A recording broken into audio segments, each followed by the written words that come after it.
How do you build a superstar out of silence? One-word answers, minimal celebrations. That blank stare that makes people mad until the ball hits the net. Michael Olise didn't just rise, he turned cold into currency. And the part no one wants to admit? The ice was learned. But that isn't the whole story. Aura, or armor. People called it aura farming. The calm walk, the quiet voice, the shrug after a winner he'd score a last-minute free kick and look like someone who just found his keys. Fans joked he'd rather climb the chess rankings than lift a trophy. Memes spread faster than highlights. Here's the twist. The chill began long before the cameras. Coaches in his youth teams saw a shy kid who didn't always meet eyes or say hello first. Some read that as arrogance. Some felt ignored the verdict, followed him everywhere. The camera turned that shy boy into a mystery. He let the mystery grow. The fewer words, the bigger the legend. And like any good legend, people filled the silence with whatever they wanted to believe. But what if the quiet wasn't a brand? What if it was a shield? Because once you hear where he comes from, the calm reads differently. It looks less like a performance and more like protection, and the protection was earned. From prodigy to overlooked. As a kid, Olise was good enough to get into the biggest academies, Arsenal in his orbit, then Chelsea. He was the one everyone pointed at during small-sided games. The touch was easy. The game was a language he already spoke. That was the problem. When talent comes that easy, a teenager can mistake gift for guarantee. Coaches wanted intensity. He moved on instinct, and the shyness didn't help. He doesn't say much. People would whisper. Does he even care? Those whispers follow a teenager faster than any scout's email. The shock landed early. Around 14, the Chelsea arc collapsed. Exit. Meanwhile, his younger brother stayed. That stung in a way you don't forget. He tried City next. Short stint, not the fairy tale. Then came the worst part for any wonder kid. Months without a club, the phone didn't ring, the selfies slowed down. The doubt got loud. One scout refused to give up, showcase games.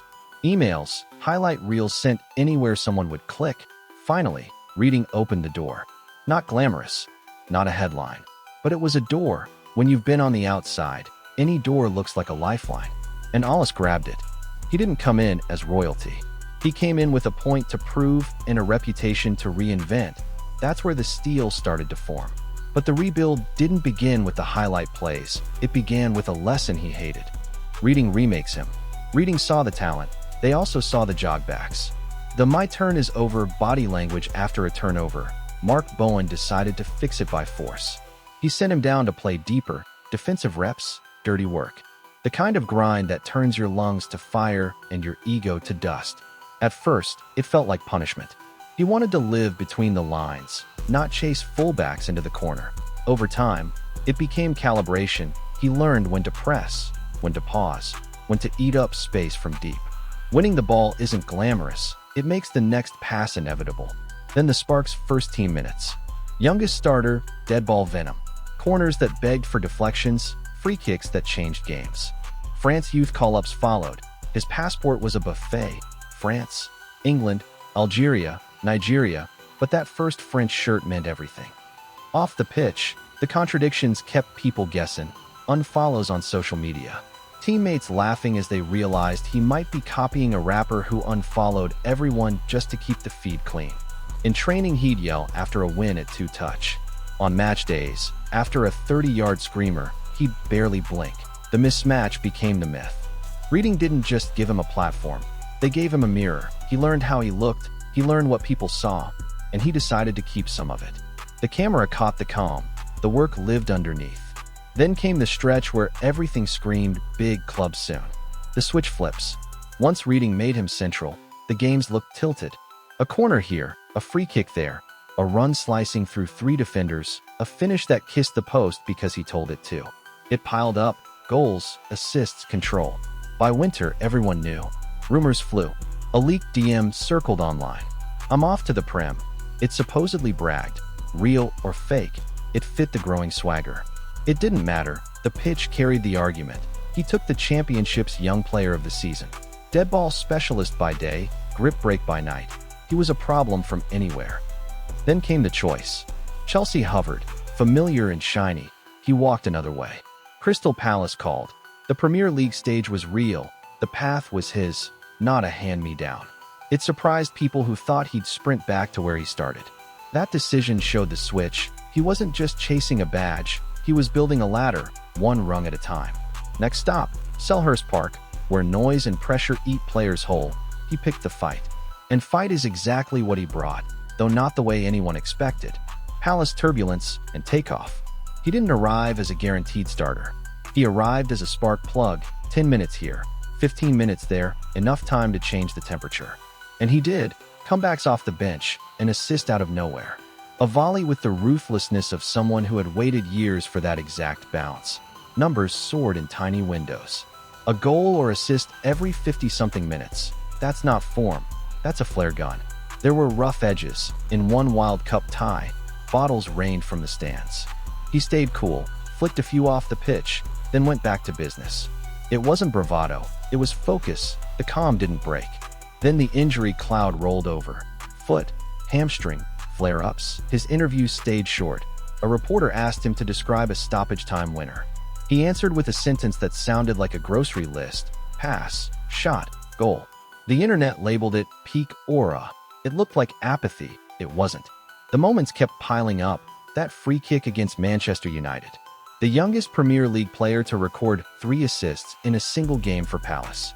Double-digit assists over a season, the first in the club's Premier League era. He became the team's deadliest passer and one of the league's most dangerous set-piece artists. Then transfer drama. Word was Chelsea triggered his clause. He stayed put and extended at Palace instead. Club accounts posted winks. Fans danced. He zigged when everyone else zagged. That choice said he was playing a longer game. But football doesn't let you enjoy your own plot twists for long. More setbacks, more questions, and one turning point that put his proving the point with goals. Pundits laid down the challenge. He had the creation down. Now stack goals. He took it personally. He started finding the far corner like it owed him rent. Suddenly, his goal rate jumped. When he was fit, Palace looked alive. When he sat, results slid. The with and without numbers became the quiet headline. Then the flashpoint. He came off a match feeling the hamstring bark. Days later, the team went down early. He was thrown in anyway. Minutes later, he limped out. The stands erupted. Chants ripped toward the bench. The air turned sharp. No one left the ground confused about the diagnosis. Protect your star.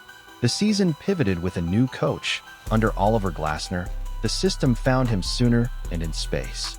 Final stretch, 7 games, 7 goal contributions, a brash brace against Manchester United. Palaces of past would have folded. This one took points and swagger. The nomination chatter hit fever pitch. Cole Palmer stole headlines league-wide, but Olise's impact was impossible to miss. Interest wasn't just domestic. Arsenal, United, Newcastle, Old Flames, new suitors. He didn't rush. He had been here before. This time, the next step would be the biggest yet. And it wasn't across town. It was across borders. Bavaria tests the mask. The move landed with a jolt. Bayern, a fee reported around the €60 million mark. A reunion with Jamal Musiala from their youth days. A locker room that demands trophies and silence at the same time. He showed up and barely spoke. Yes. No. Maybe. The German press bristled. You made him one of the club's biggest signings for that? They barked. Pressure doesn't simmer at Bayern. It boils. Olise did what he always does when noise gets loud. He played. Debut assist. First goal by the 3rd match week. First brace days later. Then a performance that shredded Werder Bremen. 2 goals and 2 assists in a 5-0 procession that felt like workshop tape. He curled free kicks like he had been tuning for that league his whole life. When Harry Kane came off injured in a Klassiker, Olise took the baton and ran. When Musiala sat later, he kept running. Player of the Month talk turned to something heavier. He's taken over key games. Champions League nights tested the myth. He became the youngest player in Bayern's history to stack 3 direct goal contributions in a knockout game. Not a cameo, a statement. The numbers stacked up. Assists, chances created, carry progression, secondary assists. No one counts until a data analyst breaks the internet. Before the season closed, he was at or near the top of Bundesliga creator charts and sitting among Europe's best wingers for contributions per 90. Off the pitch, the club forced traditions. Thomas Muller made sure the beer shower found its target. Olise took it with the same look he gives defenders. His deadpan became a meme all over again. He didn't fight it. He leaned into it. Internationally, the glow followed him. An Olympic push with France put him center stage. Assists, goals, control. Even in defeat, he was the metronome. A senior debut talk circled, then landed. He wore the shirt he had dreamed of wearing since he was a kid. It read like destiny. He treated it like another 90-minute problem to solve. After a preseason shellacking of Auckland City where he was involved in 4, a reporter asked if he felt bad. Nope, one word. A brand, a shield, a smirk without moving a muscle. By then, fans and executives were saying it out loud. He wasn't just a signing. He was part of the club's future architecture. Market values doubled. Headlines turned to declarations. The bet Bayern made paid off because the player they bought doesn't play to the crowd. He plays to the moment. And that brings us back to the beginning. What looks like aura is actually armor. What sounds like boredom is strategy. The silence sells because the football screams. Conclusion: strip away the memes, and you get a simple equation. A shy kid misread is standoffish, gets kicked out young, goes months without a club, and decides that the only voice that matters is the ball. Reading hardens him. Palace sharpens him. Bavaria amplifies him. The calm was never laziness. It was a decision. That's why the no celebration clips go viral. They aren't emptiness. They're control. He doesn't dance for the camera. He drags games where he wants them. And that's the secret that took him from overhyped to unignorable. So is the aura real? Sure, but it isn't magic. It's a mask that protects the work. If he keeps the balance. Ice on the outside, fire underfoot. Then silence won't be a gimmick, it will be the engine. And the next time he hits a free kick that curls into the corner and barely cracks a smile, don't mistake it for indifference. That's what victory looks like when you learn young that noise is cheap and proof is priceless. Because in the end, Michael Olise didn't just arrive. He revealed something, not with a quote, with a record of decisions. And the scariest part for everyone trying to stop him? He still hasn't said much.